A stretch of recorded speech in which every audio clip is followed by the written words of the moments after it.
السلام عليكم، مرحبا بكم معايا في فيديو جديد. نتمنى انا ونال الاعجاب ديالكم. شكرا على التعليق اللي غنوجد معكم المقادير ديالهم بصراحه ما بدون دقيق مصنع، يعني ما فيهاش دقيق مصنع.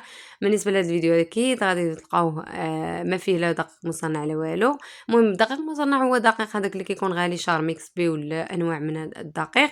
المهم هنا خديت كاس ديال دقيق الروز، كاس ديال النشا ديال الذره، خديت معلقه كبيره ديال الزبده، معلقه صغيره ديال الخميره، معلقه صغيره الملحه، معلقه صغيره ديال السكر، معلقه صغيره ديال الكومدغوا، ومعلقه كبيره ديال النشا ديال البطاطا مع شويه الملحه كيف قلت لكم. صافي وكنجمعها كنرملها بديك العجينه، كنرملها بديك الزبده، كنحاول هكا ندير. اللي ما عندوش من طبيعه الحال الزبده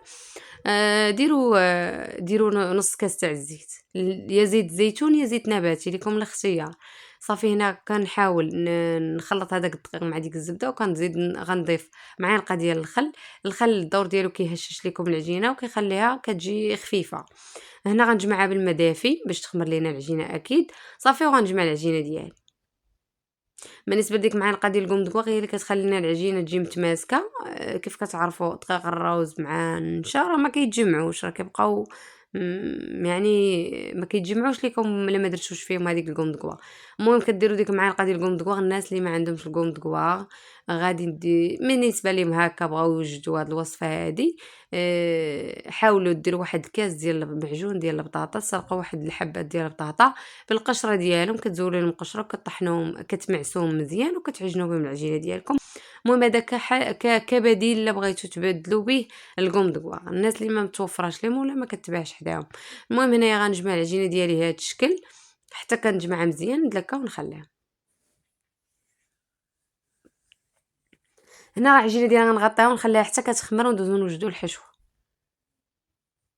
هنا بالنسبه للحشوه راه نتوما كديروا الاختيار ديالكم اللي بغيتو. المهم هنا درت واحد الكميه، واحد الحبه البصله كبيره مع واحد شويه ديال الفلافل اللي كيكون بخضر هكا، ومهم ملون. انا عندي درت كلشي على حسب. ديروا واحد الحبه ديال الفلفله وحبه ديال البصله اللي تكونوا كبار.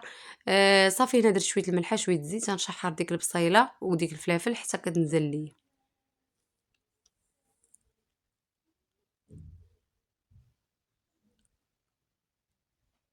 المهم هنا درت الثوم بودرة، ها هي الثوم بودرة وريتها ليكم. يعني هانتوما كيف كتشوفوا هذه راه موجدها راسي، راه كتقصاح مع المده كتقصاح، ولكن ملي كنضربها غير بالمعلقه راه كتفتت ليا عادي.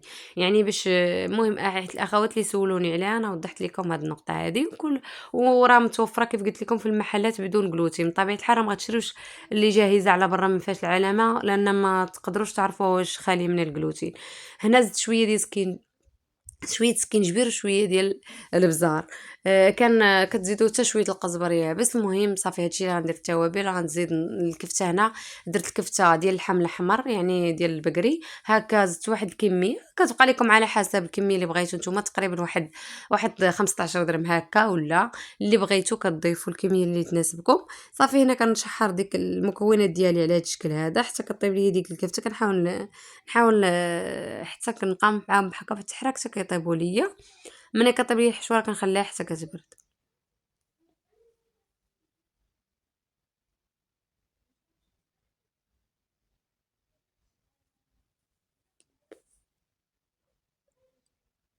المهم هنا زدت واحد شويه ديال الربيع، يعني شويه المعدنوس والقزبر كتكون هكا مقطعين.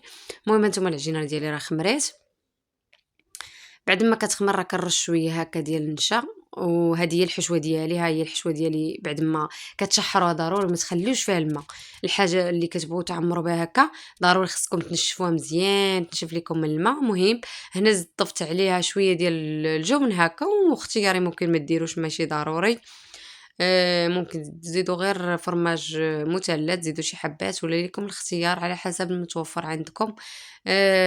هنايا انا كنعطيكم اقتراح ونشارك معكم داكشي اللي انا درت، وانتم راه كيبقى ليكم داكشي اللي متوفر عندكم راه خدموا به. المهم هنايا خديت العجينه طلقتها على هذا الشكل. كنحاول نطلقها يكون سمك ماشي غليظه وماشي رقيقه. صراحه هاد لي سوشو جاو زوينين وجاو رطبين، جاو هشاش واخا ما فيهمش يعني الدقيق اللي هو جاهز، جاو زوينين. المهم هنايا ناخذ الحشوه نحطها هكا.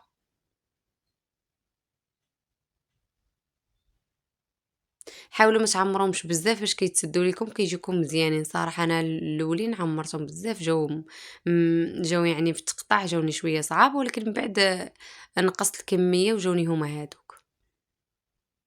المهم نتوما كتنيوم هكا وكتضغطوا عليهم مع الجنيبات هكا، ضروري ما كتضغطوا عليهم كيف العادة، صافي وكتقطعوهم بهداك السيركل هكاك على هداك الشكل. هانتوما كيف شفتوا قلت لكم ما تعمروهمش بزاف فاش كيجيوكم هما هادوك. المهم هادو راه شويه جاوني ماهمش هما هادوك بحال جات الحشوه عامره على العجينه باش تقطعوا ليكم ويجيكم مزيان. المهم ما كيتحلوش في الفران كيجيو مزيانين. هنا طلقت العجينه عاود على هاد الشكل. هذيك العجينه كتجمعوها وتعاودوا تطلقوها.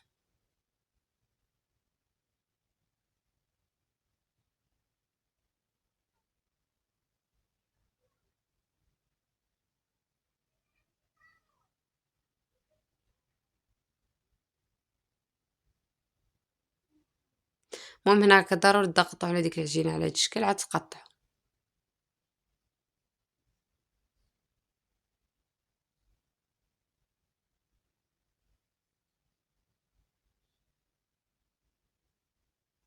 عاود نجمع ديك العجينه وهي نفسها كنطلقها عاود وكنخدم بها.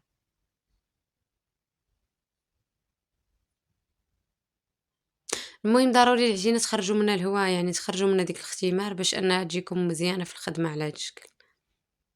المهم هنا الصفرا كنصايبهم وكنسدهم وكنستفهم في اللاطة.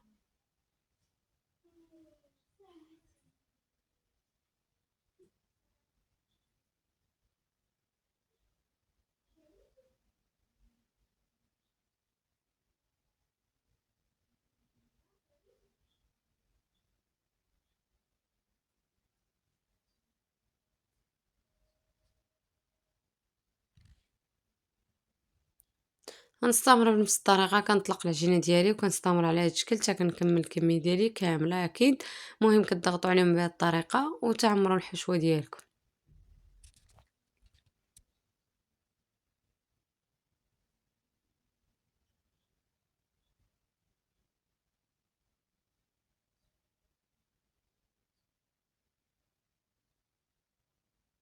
المهم شكرًا على الأخوات المهم اللي وصلتوا معايا حتى لهنا، الأخوات اللي كيخليو ليا التعاليق زوينة لا اللي كيدخلوا عندي الواتساب ولا اللي كيخليو ليا في القناة، شكرًا ليكم بزاف، بزاف. نتمنى أنه هاد الشي اللي كنقدم ليكم ولا اللي كنشارك معاكم أكيد يعجبكم.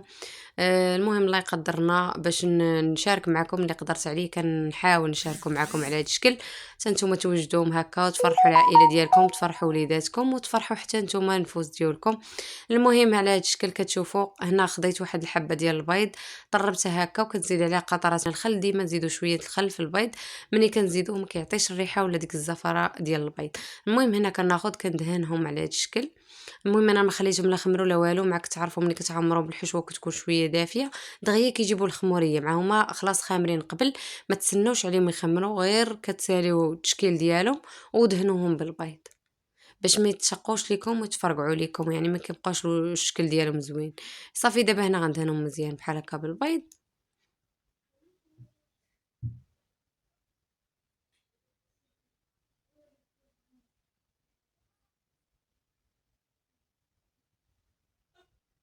هنا غنزينهم يعني ممكن تزينوهم بالحبوب اللي متوفرين ليكم واللي بغيتو. هنا زينت شويه بالخشخاش على هذا الشكل شويه غنزينو بجلجلان الاسود وجلجلان الابيض. المهم نتوما تزين ليكم الاختيار على حسب داكشي اللي متوفر عندكم زينوا به. المهم هنا درت شويه ديال الخشخاش درت شويه ديال جلجلان هذاك جلجلان الابيض.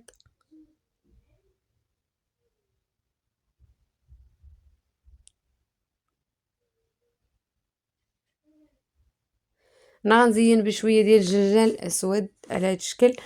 المهم ضروري هاد الشي راه كتكونوا جايبينه من قبل ومنقيينه يعني راه ماشي كتجيبوه وتخدموا به ضروري خاص هاد الشي تنقى. راه واخا كتشوفوا هداك الشي كتكون كمية قليلة جيبوهم ونقيوهم وديروهم بحال هكا في القريحات باش كتخدموا بهم. المهم لي سوشو ديالي خرجتهم من الفران صراحة باقي كيسخان كيحرقوا ولكن راه جاو رائعين وجاو زوينين. شوف المنظر ديالهم كي جا. أما بالنسبة للمذاق جا رائع وزوين، العجينة جات هشيشة كتذوب في الفم، واخا كيف قلت لكم ما فيهاش يعني ما فيهاش داك الدقيق ولا المهم شي حاجة اللي ممكن أنا لي سوشو ديالي اللي جاو على هاد الشكل جاو رائعين وزوينين. شوفوا هانتوما كيف كتشوفوا راه جاو رطبين وهشاشين، يعني هانتوما كيف كتشوفوا الشكل ديالهم. مهم شهيتكم فيهم كيجيو رائعين وزوينين.